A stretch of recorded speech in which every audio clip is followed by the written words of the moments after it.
在途中的一个服务区，空调泵突然发出刺耳的异响，只能无奈地关了空调。本想让同行的王部长去别的车上凉快一下，但王部长坚持与我同车，让人感动了。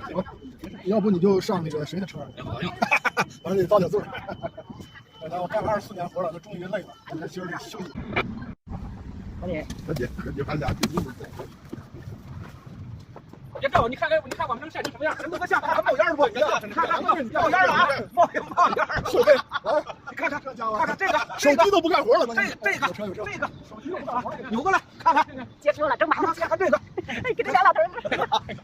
要不行，这俩我们车就没事。抖音。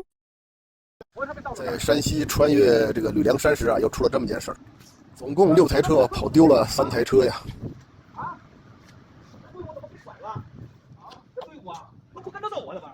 我才知道，他一喊走错了，这玩意儿我就不敢带着你们再走了。我说那你们就停了。你是从前面绕过来的，幸好回来了。其实导航是对的，但是选的那个高速这么一走啊，一撇就撇到这个高速就进了。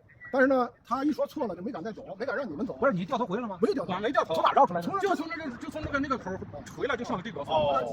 本来带的正确道路，有人说带错道了，结果书记掉头在高速上就折了回来，这回妥妥的12分啊！他原路返回。这叫胡闹可了吗？这一掉头啊，多绕出去了40公里啊！啊，这个加油站加了点油以后，你看看送的玻璃水，这个苏打水，这是什么水啊？这个箱子我不知道啊，这什么水？这还有纸巾，还有毛巾，还有玻璃水。同志们，记住这个服务区吧，在这里加点油，这个优惠多多呀！